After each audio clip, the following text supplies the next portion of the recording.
उत्तर प्रदेश का अगला मुख्यमंत्री कौन होगा, योगी आदित्यनाथ या अखिलेश यादव? क्या जनता अब महंगाई और बेरोजगारी से परेशान होकर बदलाव चाहती है, या फिर मोदी योगी की जोड़ी पर फिर भरोसा जताएगी, या फिर एक बार फिर हिंदू मुस्लिम के नाम पर वोट पाएगी?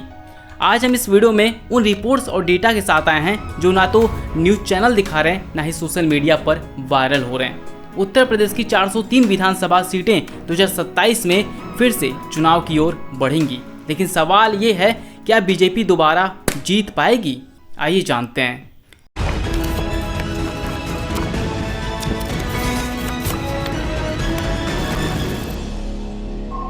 NSSO और CMIE के आंकड़े क्या कहते हैं? बेरोजगारी दर यूपी में 2024 के अंत तक 10.3% और शहरी युवाओं में बेरोजगारी दर 14 से 16% तक हैं। और 2017 में योगी बाबा ने वादा किया था कि हर साल 70 लाख रोजगार मिलेंगे। हकीकत में सरकारी नौकरी में बड़ी भर्तियां या तो रुकी या तो कोर्ट में फंसी।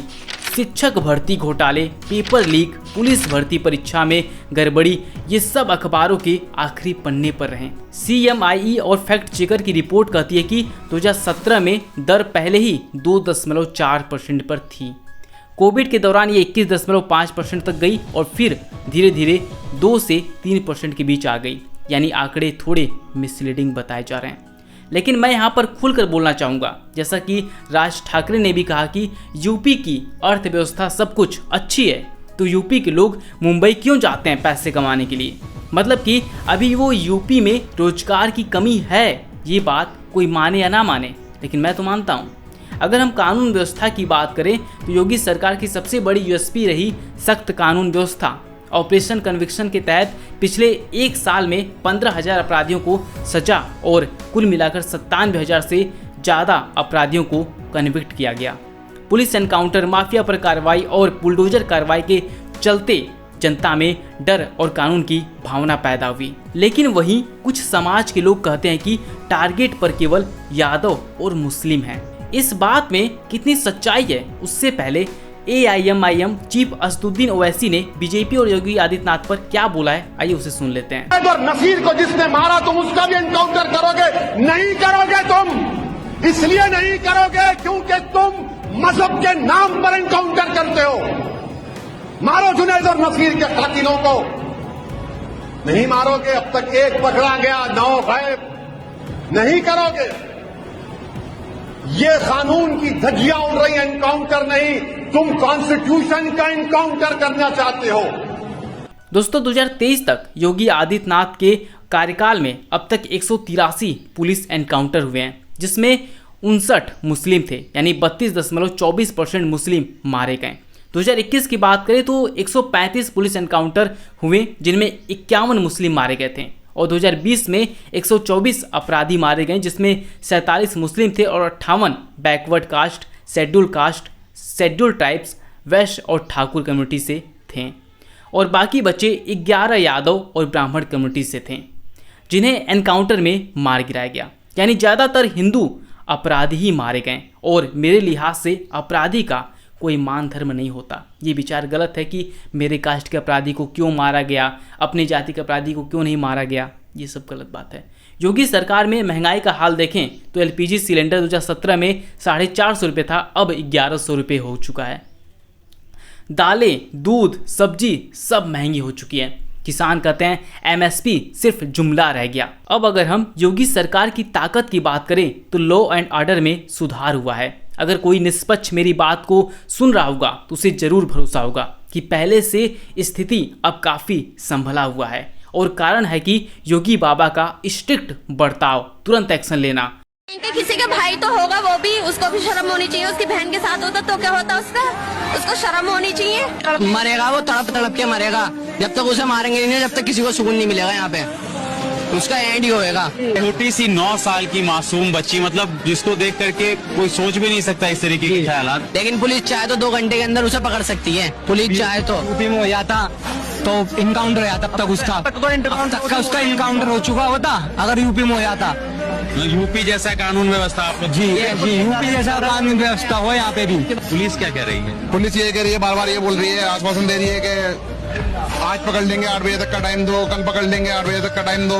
लेकिन योगी है यूपी में, वो डायरेक्ट मर्डर करा देते हैं, इनकाउंटर करा देते हैं और बुलडोजर चला देते हैं। जब यहाँ भी बीजेपी सरकार और यूपी में भी, वो यहाँ नहीं देख सकते आगे इतना, चाहे ऑनलाइन हो या ऑफलाइन।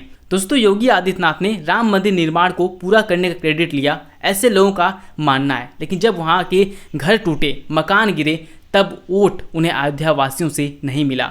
माना कि बीजेपी सरकार ने भगवान श्री राम जी को उनकी जन्मभूमि पर वापस लाई, लेकिन जनता उन्हें अयोध्या में सरकार के रूप में नहीं लाई। लेकिन फिर भी हिंदुत्व कोर वोटर्स का मजबूत सपोर्ट है योगी बाबा को, जो कि इस बार 2027 में भी दिख सकती है। और महिलाओं के लिए सुरक्षा और कमजोरी की बात करें तो आर्थिक रिपोर्ट्स के अनुसार उत्तर प्रदेश के सबसे गरीब राज्यों में अब भी टॉप 3 में है। एनसीआरबी के आंकड़े महिलाओं के खिलाफ अपराधों में यूपी टॉप पर है। ग्रामीण स्वास्थ्य सेवाएं बदतर होती जा रही हैं, डॉक्टरों की भारी कमी, ग्रामीण स्कूल बंद हो रहे हैं, शराब की दुकानें खुल रही हैं, जिस पर मैंने वीडियो भी बनाया था। अगर आप नहीं देखे हैं तो आप इस वीडियो के बाद देख लीजिएगा। लेकिन जनता कह रही है योगी ने डर का माहौल बनाया है, जिससे किसी धर्म के लोग अब उतना नहीं उछल रहे हैं जितना अखिलेश यादव की सरकार में तांडव करते थे। लेकिन कहीं ना कहीं बीजेपी सपोर्टर्स ये भी बात कहते हैं कि उन्होंने नौकरी नहीं दी। हमने 4 मुद्दों को समझा योगी बाबा की तरफ से, जिसमें बेरोजगारी, महंगाई, महिला सुरक्षा और माफियागिरी थी। अब अखिलेश यादव की तरफ चलते हैं। देश के सबसे युवा सीएम में से एक बने अखिलेश यादव ने IT city, Lucknow metro, Agra Lucknow expressway, UP 100 सेवा जैसी योजनाएं चलाई। अखिलेश यादव का फोकस था विकास और इंफ्रास्ट्रक्चर। अगर अखिलेश यादव के समय बेरोजगारी की स्थिति देखें तो 2016 में बेरोजगारी दर अचानक 17 से 18% तक पहुंच गई थी, लेकिन 2017 चुनाव से पहले ये 2.4% तक गिर गई, जिसे असली सुधार माना गया। यानी अखिलेश यादव को बेरोजगारी कैसे मिटानी है ये उन्हें अच्छे से पता है। अखिलेश यादव की राज में कानून व्यवस्था कैसी थी? 2012 में सत्ता में आते ही 45 दिनों में 699 हत्या और 260 से ज़्यादा रेप केस दर्ज हुए। MHA की रिपोर्ट के मुताबिक 2013 तक यूपी महिला और बच्चों के खिलाफ अपराध में सबसे असुरक्षित राज्य बन गया था। कई हाई प्रोफाइल अपराधों पर कार्रवाई कमजोर रही। 2012 से 2016 तक महिलाओं पर अपराध बढ़े। 1090 हेल्पलाइन जरूर चालू की गई थी, लेकिन उसका प्रभाव सीमित रहा। सरकारी रिकॉर्ड के अनुसार उस दौर में क्राइम रेट लगातार बढ़ रहा था, जिसकी वजह से विपक्ष और जनता नाराज रहे। और यही कारण था कि अखिलेश यादव से जनता ने मुंह मोड़ लिया। अगर अखिलेश यादव की धर्मनिरपेक्षता और दृष्टिकोण देखें तो अखिलेश यादव का मॉडल इंक्लूसिव डेवलपमेंट पर था। सभी वर्गों को साथ लेकर चलने की बात करते रहे।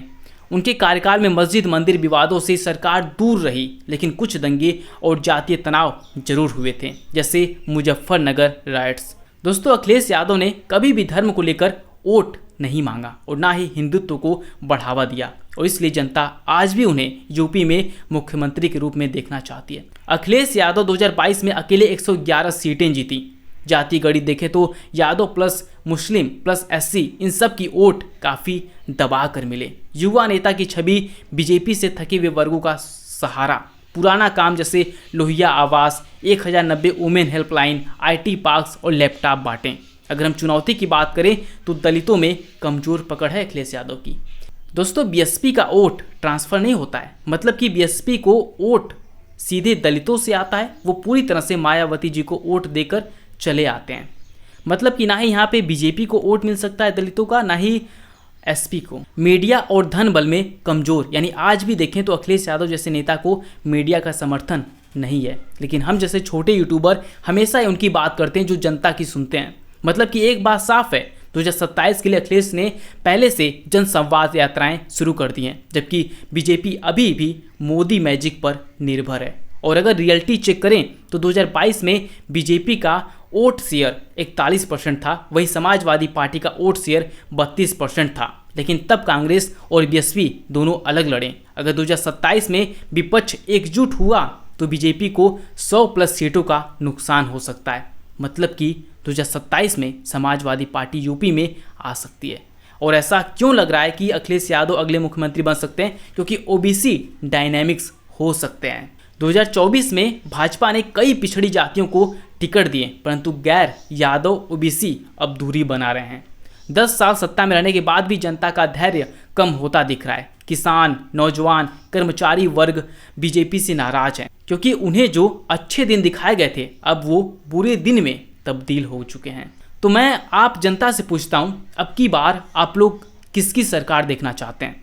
किसके तरफ बदलाव देखना चाहते हैं? बेरोजगारी, महंगाई और भ्रष्टाचार से परेशान जनता फिर से बीजेपी को मौका देगी या अखिलेश यादव के युवा चेहरे को? आप लोग कमेंट बॉक्स में जरूर लिखिएगा। और ये भी जान लीजिए 2027 में होने वाला चुनाव सिर्फ एक राज्य का नहीं बल्कि देश की राजनीति का दिशा तय करेगा, क्योंकि यूपी जो कहता है वही देश करता है। कमेंट में अपनी राय दीजिए, किसे सीएम देखना चाहेंगे आप 2027 में। लाइक करें, शेयर करें और चैनल को सब्सक्राइब करना ना भूलें। अगले वीडियो में फिर मिलते हैं एक बड़े मुद्दे के साथ। तब तक के लिए बहुत बहुत धन्यवाद।